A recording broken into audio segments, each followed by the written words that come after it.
nakitegedde mu kulonda kuno nti okuyitamu kirala n'okulangirirwa bulijjo nakitegedde mulundi guno nti okuyitamu n'okuwangula n'okulangirirwa bino byonsatule byanjawulo. Ebayinza okukubira ng'oli wa mukaaga nti gwe muntu wa Kampala nga okay ngambadde muwozaayozezza nga kisindikira mu yamanyi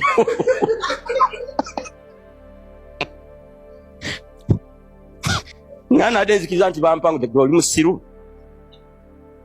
gwe mupiwa gwe wangudde nti okay ng'okubira banno mujje tucelebrating nze nawangudde ye Uganda. Ne mutuufu omusajja bamutuufu okuba okulonda kuno tekubangawo ko tekubangawo tolanga mutuufu bino byange bigaba byowulidde n'amaloboozi si byabawuliriza yadde kakiiko k'omuzikiti guno wabula buli bya muntu sekino.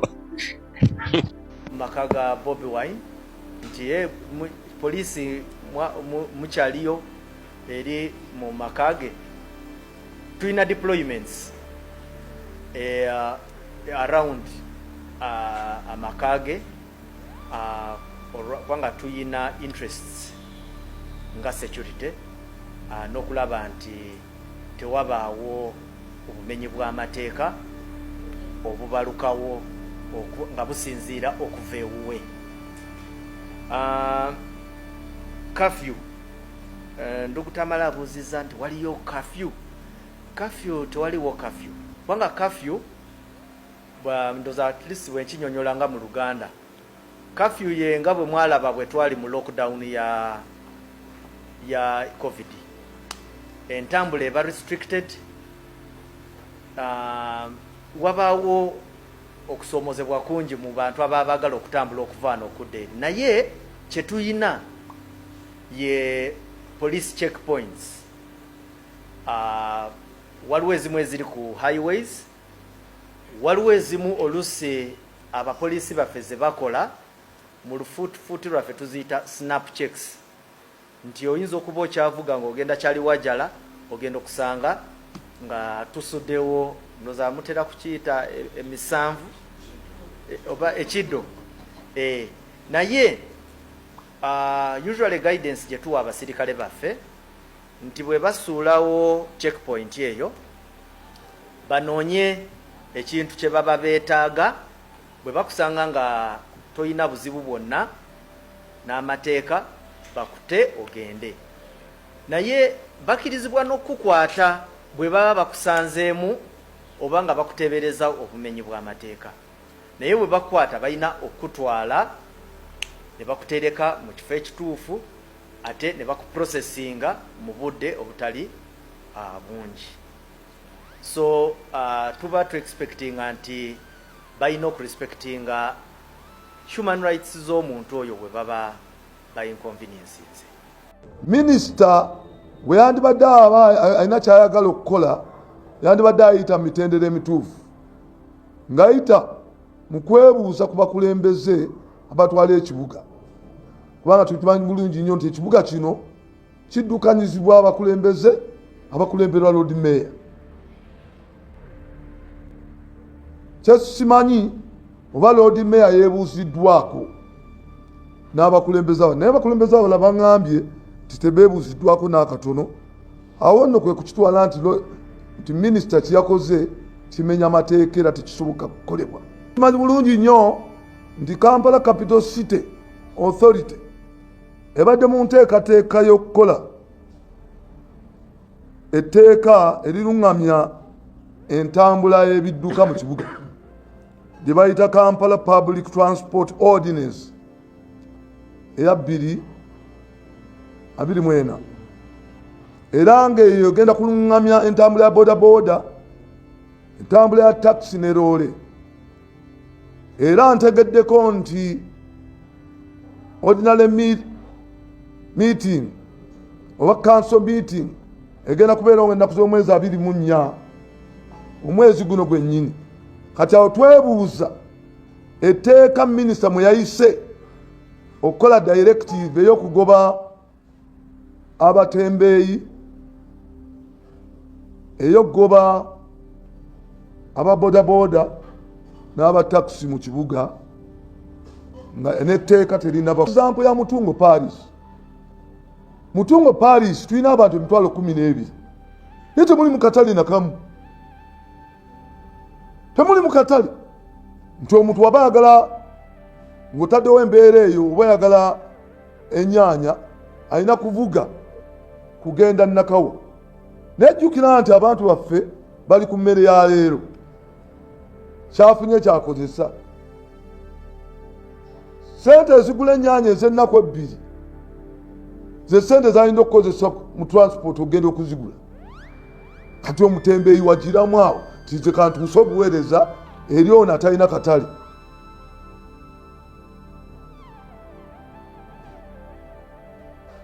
Awo nno tusaba gavumenti ku nsonga eno nga tennabagoba bantu bano etukkirize tubateekereteekere buvunaanyizibwa bwaffe okuteekerateekera abatembeeyi era nga kakati akyali mu ntebe Road Mayor Erias Lukwago wamu n'olukiiko lwe bakansala bamuwe bali bano ogenda kugerako gye muli ebifo bino 2,000 ate nga nabyo byajjula dda 12,320 byajjula dda tebikyaliwo. Abatembeeyi bano bagenda ogwo bagenda bazzaawo buvunaanyizibwa baffe okuteekerateekera abantu bano mu kifo ky'okukwata ssente eza PDM n'okwata ssente n'oziwaayo ate oziwadde abantu abatalinawo bakolera b'ogenda okukwata ate osibe mu makomera kubanga tebalinawo bakolera.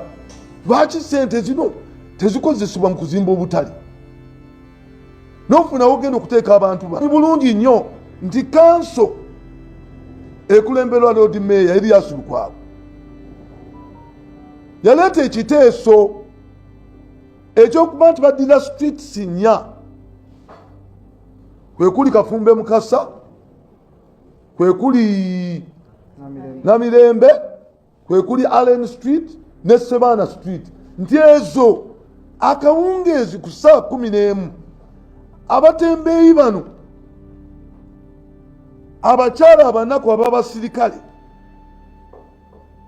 abavubuka batalina mirimu nga badda mu butembeeyi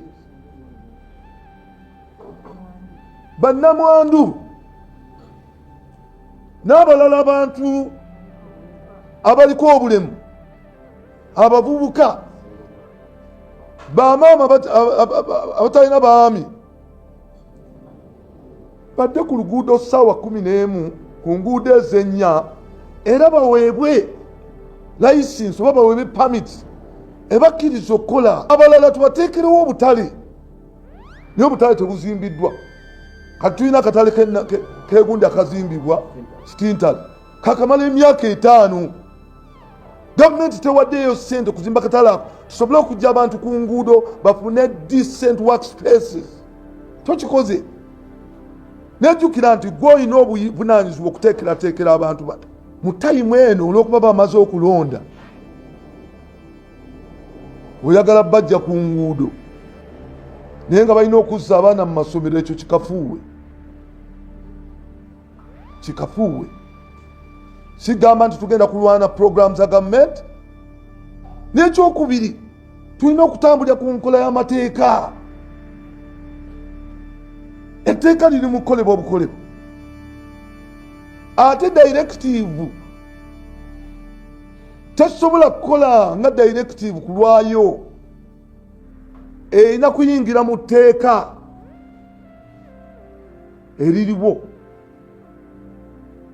naye si kujja nti directive ekole nga tewali tteeka lyeyamba okuyingiramu. Ekyo kikafuuwe. Ndowooza minisita yakikoze oba oluusi mu butamanya na kizibu kiyinza kuvaawo. Bwe twogerera tulina obumenyi bw'amateeka bungi, tulina bakifeesi nti wonoogoba abantu ku nguudo nga tebawadde alternative ogenda kutwongerwa obumenyi bw'amateeka mu Kampala. Nti naffe abalondeddwa abagenda okukola okuva mu meyinga eggwako tufune obuzibu okutekeratekera n'okutegera abantu baffe. Na council section 6 mu katabo ka KCCA Act akatutwala ffenna nga ne minisita mwomutwalidde kagamba council shall be the governing body of Kampala. Kitegeeza nti council ejja kukolanga ebiteeso n'amateeka g'ekibuga Kampala then abalala biteekese mu nkola. Kati kino kye twogedde okugatta ku bigambo bya shadow minister wa Kampala oba Lord Mayor alinze okulayira nti twagala okutandika n'olwaleero n'omwaka guno twagala bannakampala tubawe ekintu ekyenjawulo. Bannakampala bakooye okulengera amateeka gafubutuka gye gafubutuse ne gabagobaganya emisinde ate batuuka mu kalulu ne babasimayiringira. Akalulu kaggwa ate ne batandika obagobaganya ng'ababbi. Bannakampala si babbi, bannakampala baagala kukola, baagala kuyiiya. Twagala kanso yaffe speaker. Nze nga chief whip wa council eriko kati sawa zino ngenda kukulemberamu bannange tugambe speaker ayite olukiiko gye bayita special council tutuule tukwate ku nsonga ezo era bonna bekikwatako okuva executive director ne baminister bonna bajje batuule mu council. Twagala ebintu bituulenga mu mitendera bateekewo amateeka kubanga bw'oŋŋamba nti nno bakyala b'abapoliisi abali wali ekibuli n'abava wali ensambya bebatunda ebinyeebwa bebatunda njugu mu kibuga Kampala bw'ogamba nti obagobaganyiza ate bagenda kujjawo emmere esente ezinagulira abaana emmere. Ku nnyo nti tugenda kumalako emyaka 5 nga minisita wa Kampala tajjanko mu kanso ng'ate ebbaluwa ezimuyita azifuna bulungi. Twavaayo nga kanso ne tuteekateekera aba bodaboda n'aba taxi mu nkola ya public transport management. Era etteeka eryo liri ku final stage ng'etteeka eryo ligenda kulungamya ebyentambula mu Kampala. Twagala okulaba nga aba bodaboda aba taxi bafuna obukulembeze obulonde si bukulembeze bwa kimpatiira. N'olwekyo minisita alina okugoberera etteeka alindeko ennaku z'omwezi 24 omwezi guno twakulaba nga tufulumya etteeka eryo erigenda okulungamya entambula mu kibuga Kampala. Yabbye n'ayitawo bw'atyo kati ate najja n'akudaala nti mumaze otuwa obululu buwedde n'olwekyo muddeyo gye mwava.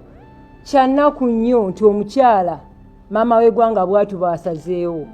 Kaakati nze nsaba bajjukire nti ebyatulwanya byazzeemu 221 baatukwata bakansala bangi bonna ne bagwera ekitalya n'ekigu nga tuli ku Mutembeeyi si Muyeekera. Twasalawo enguudo 4 kyekiseera enguudo ezo zikozesebwe. Twasalawo essaawa 11 paka essaawa 4 abatembeeyi babega basobola okukola kuba omutembeeyi talina ssente za renti talina ssente za license wabula asobola okuba regulated n'abaga asobola okufuna okubaako kyakola naye n'afuna ssente kuba mumanyi gavumenti mmwe mwennyini gavumenti mwe abatakoze gwa mmwe muli negligent temusobodde efunira abaana baffe emirimu. Olina kuba na myaka emeka abantu okuyita nti oyo gundi tiktoka oba buli alina app eya tiktok mu simu olina kubeera tiktoka wabeewa mpabulamuko because nyina kye sitegeera. Tulina kye twakkiriza mu Uganda nti bano abaana ba tiktoka be baziika ekyo twakikkiriza because tebalina byakola. You find a fool tabadde mukwano gwa mugenzi tamumanyi bulijjo ne video ze tazirayikinga alaba mulabi oba ne ku for you page ye nga abadde tajjaako naye lwakuba bagambye gundi afudde bonna ne bagenda beeyiweeyo. Kati twabadde tuli awo ne kabuloka nako ne kajja kano kamuzeeyo akasawo akaganda nako ne kajja ne kawa speech. Kati but my concern is family z'abaana abaana abafa temulimu basajja ngwanguli basenga oba bataata abalina ejjambiya eziteme sayidi ebbiri.